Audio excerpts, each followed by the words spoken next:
Welcome back to Ask Allison. Here's today's question. I feel like I can't take a break. It's not about money or high needs clients. It's like there's something in me that can't take a break. Any advice?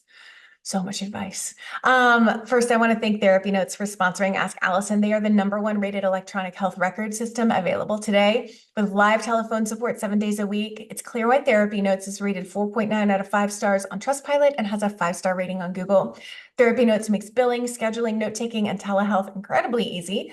And for all you prescribers out there, they also offer e-prescribe. If you're coming from another EHR, Therapy Notes makes that transition incredibly easy, importing your demographic data free of charge so you can get going right away. Find out what more than 100,000 mental health professionals already know. Use promo code ABUNDANT at therapynotes.com for 2 free months. So I relate to this too well. I struggled with this a lot in the past. I've worked through miscarriages. I've worked through sickness and varying degrees of anxiety. I've worked during a lot of fear and not enoughness. I've worked through buying and moving into a new home and sick kids and sick family members. I went to work the day after the worst trauma/day of my life.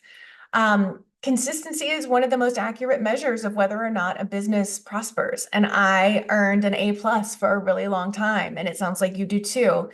But I'm going to make a case for earning B's for both of us, which is something I feel like I've done.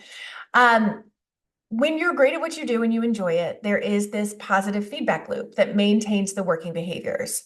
And I let my business become my hobby and my identity and my BFF and my third child.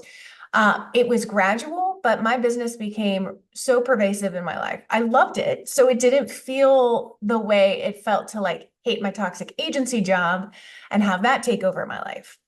It felt exciting and important. And I realized that I was thinking about work while playing with my kids, more than I was actually listening to them. And when my friends asked how I was doing, and pretty much all of my conversations at this stage of my life a few years ago were like catch-up conversations because I stopped showing up in my friendships. I answered their questions of like, how are you doing by talking about how great abundance had been going. Um, and then I shared the cute thing my kids did or the fun thing Joel and I had planned, but it always started with abundance. Um, so for a while, half the conversations I started with my husband were business idea related.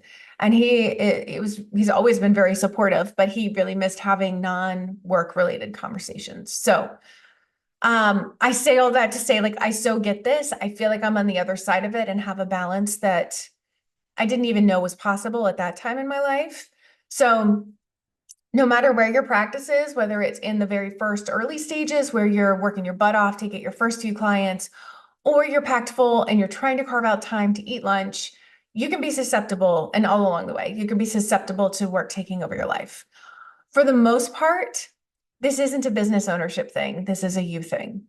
Yeah, owning a business means you don't clock in, do your work, and then leave. But I want to be really clear that feeling compelled isn't inherent in business ownership. There's something in there that you need to sort out. So while you work on the underlying grief or trauma or worthiness or whatever is underlying that, here's some things that I want you to consider to help put some boundaries around work. Setting a really hard stop time. If you need to leave your laptop at your office or shut the whole thing down and stow it away from you if you work from home, do that.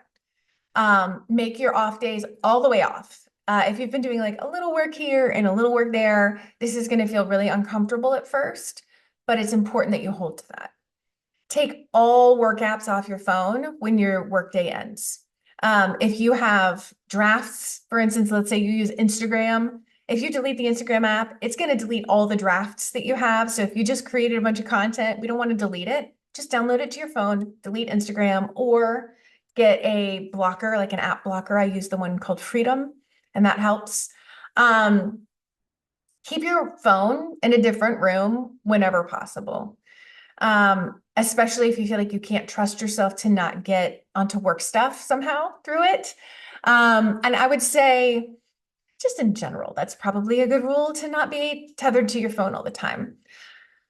I realized I was trying to calm the anxiety of all the to-dos by completing those tasks, which sounds logical. But since there's a never-ending rotation of stuff to do, which I'm pretty sure we've talked about in here before. I was cramming too much in while also feeling perpetually behind. It's another feedback loop, one that is a lot less fulfilling and a lot more anxiety packed, because we can make up all sorts of work for ourselves and we can convince ourselves that the work we just made up for ourselves is the one that's really going to move the needle and change things for us. But that's not necessarily true. Replace your fake hobby of work with real hobbies. You might have forgotten those exist. That way you have something to do when you're off work and you're feeling the itch to do work and you feel uncomfortable. Sometimes that distraction will help. Don't expect this to be comfortable. I've mentioned that a few times. You may be very anxious Monday mornings, wondering what awaits you after denying the compulsion to check stuff over the weekend. That'll get easier. Take a really hard look at your practice and see what needs to change. Sometimes it's systems. Sometimes it's a number of things. So if you're seeing like 40 clients a week because insurance reimbursement rates are so low that you have to, or maybe you're struggling with setting and maintaining boundaries with your time, you probably need some help changing that. If you have not done that yet and it is not working for you to maintain that change, our Limitless Practice program is specifically for full therapists who need to make these big changes in their practice. You can message me the word limitless and we'll talk through if it's a fit. But like, I think most importantly, don't just do the things that I listed out. Also work on whatever you're avoiding emotionally.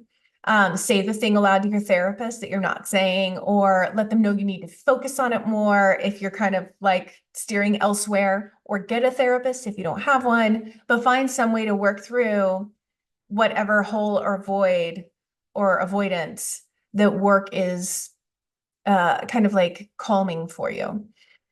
And having been in your shoes, I can say there is a way out. You can take breaks and eventually they're not going to be as anxiety provoking as they might be right now.